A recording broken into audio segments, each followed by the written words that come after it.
Welcome, welcome back, beautiful souls. I'm so glad you're here. We made it to part two of chapter four of Becoming Supernatural. And in this section, we're diving into two key topics that are essential for energy transformation. The first is convergent versus divergent focus.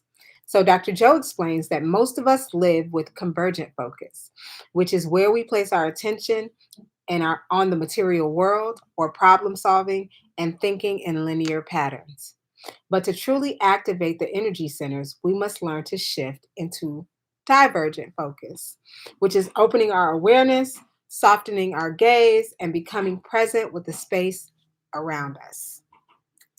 This is where the magic begins. Because the moment we move into that expanded awareness, we start accessing the subconscious mind, which is the seat of habit, of healing, and of transformation. That's what the second section is about. Entering the subconscious mind so we can begin to reprogram our energy field and move from survival to creation. Let's open up to the field and begin. Dropping stuff. It's okay. So, this section is called Convergent and Divergent Focus. At the beginning of the meditation in the last chapter, I asked you to rest your attention in different parts of your body, as well as in the space around the different parts of it. Now, I want to dive deeper into why I ask you to do that in almost all of my meditations. And he does ask us to do that in all of the meditations. When you practice this, you sharpen your ability to master two different ways your brain can focus using convergent focus and divergent focus. And I really want you guys to pay attention to this, especially if you're not new to his work, and especially if you're new to his work.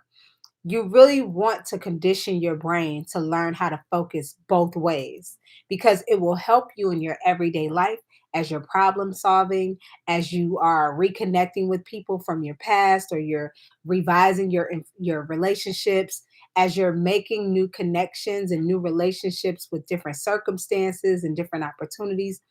These two types of focus are very important because, as he explains, convergent focus is single minded or narrow focus on an object, anything having matter. And that's where most of us live most of our reality. So keep that in mind. He says convergent focus is the kind of focus that you're displaying in his meditations when you rest your attention in specific place in your body. It's the same kind of focus you use when you pay attention to objects in your environment. Typically, when you go to pick up a glass or call or text somebody or tie your shoe, you use narrow focus.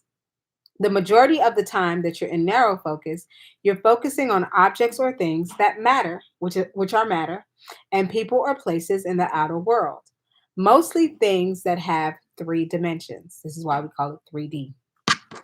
Remember, our previous discussion about living in survival mode with the hormones of stress continually pumping through our bodies, helping us stay in fight or flight, basically helping us stay at the ready to fight or flee, which is survival mode, basically. When we're in that state, we narrow our focus even further because paying very close attention to the external physical world becomes very important. Think about it. If you're running for your life from a tiger or bear, you need to focus very specifically to keep yourself alive. Whenever we're in a dangerous situation or a situation that stresses us out, we hyper focus because we need to pay attention to the details, right? Because it could mean life or death, but not really, but like that's how we treat things. He says, when we're in that state, we narrow our focus even further because paying very close attention to the external physical world becomes very important. In effect, we become materialists, defining our reality by our senses. The different compartments of the brain that normally work in community then begin to subdivide, no longer communicating effectively with each other and no longer working together seamlessly in a state of coherence or orderliness. Now they're in a incoherent state, sending incoherent messages down the spinal cord to various parts of the body. We've seen this over and over again when we do brain scans to measure brain waves. Guys, we see this over and over again in our day-to-day lives. When we're stressed out, your brain starts to send these crazy signals to different parts of your body. And this is what leads to disease over time. Because if you constantly live in stress, you're constantly sending those crazy signals all over your body.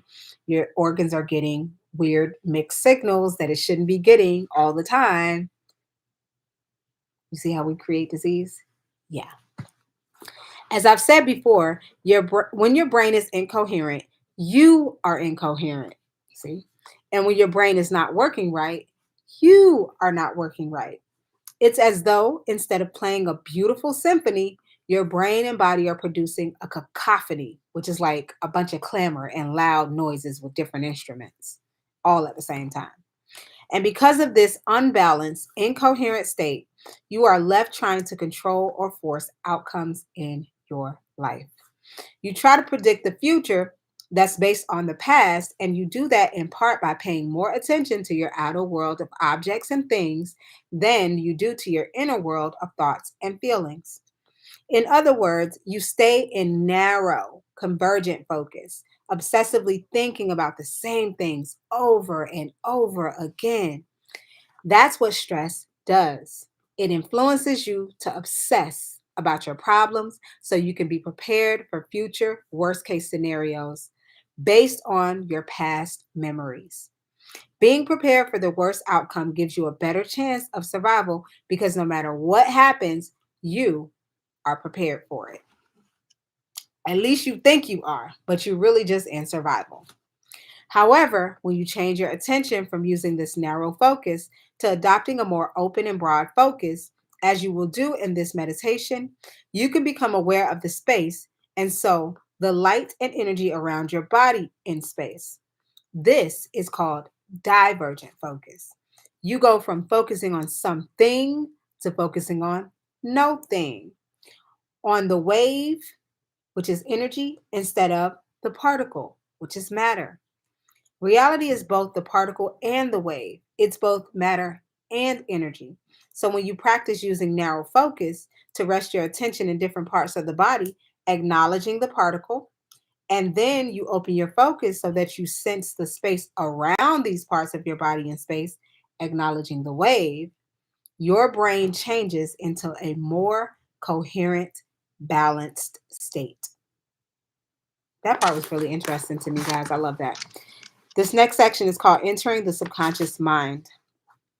In the 1970s, Les Femi, PhD director of the Princeton Biofeedback Center in Princeton, New Jersey, discovered how this shift in attention from narrow to open focus changes brainwaves. Femi, a pioneer in attention and biofeedback, was trying to find a method for teaching people how to move their brainwaves from beta, which is conscious thought, to alpha, which is relaxed and creative. The most effective way to make the shift, he discovered, was by directing people to become aware of space or nothingness, adopting what he called an open focus. The Buddhist tradition has been using this method for meditation for thousands of years. As you open your focus and sense information instead of matter, your brainwaves slow down from beta to alpha. This makes sense because when you are sensing and feeling, you're not thinking. By the way, this is why I respect Dr. Joe so much. He doesn't just reference old pioneers in science, but he references religion and spirituality. Although he gave Femi his credit for biofeedback and studying how attention and biofeedback, he gave credit also at the same time to the Buddhist monks who have been doing this for thousands of years. So if you understand what science is, it's the study of what already is. Religion and spirituality has always been around. And now science is backing it up. Or since we've been having science, science has been studying nature. Science has been studying supernatural things and helping us to make sense of it. So this is why I respect Joe. And it's also why I was able to break down barriers and not keep myself from experiencing this information due to religious dogma or spiritual dogma. I love that about him and his teachings. Let me know if you can relate. Anyways, as your thinking brain, the neocortex slows down, You are able to get beyond the analytical mind, also called the critical mind, which separates the conscious mind from the subconscious mind. See figure 4.2. Now you're able to move into the seat of your body's operating system, which is the autonomic nervous system, which you read about in the previous chapter. And now your brain can work in a more holistic fashion. I'm going to show you this chart. Y'all know I'm terrible with this, but here we go. Screenshot, screenshot, screenshot. Cool. As you do the blessings of the energy center meditation one, I will teach you later. I don't think that's a one, that's an I. I will teach you later on in this chapter. You'll place your attention in each of your body's energy centers, also referred to as chakras, meaning wheels, in ancient East Indian Vedic texts. So basically, you've heard of chakras before. You know, a lot of us associate it with Western culture. But he says the word chakras means wheels, like on a car, like wheels, which is interesting because hold that thought. When we learn about this meditation, you start practicing it, you'll start to notice your body moves as if there's like a wheel in each center. And not as much as I'm moving right now, but some people are able to have that much energy in their meditative practice. So, but you can definitely feel it. I'll continue. He says, you'll open your focus in this meditation. Because where you place your attention is where you place your energy. As you place your attention in each center and your energy moves to it, each one of these individual centers begins to become activated.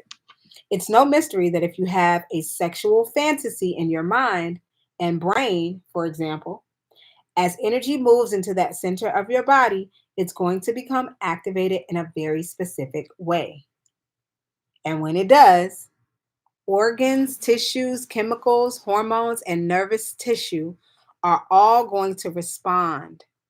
If you're hungry and thinking about what you're going to eat, it's no coincidence that your digestive juices then turn on. You salivate and your body prepares for the experience of eating dinner because energy is activated in that area. If you're thinking about telling your boss off or arguing with your daughter, you secrete adrenaline ahead of the actual confrontation. In each of these cases, the thought that you're thinking becomes the experience. I will explain this in more detail in the next section.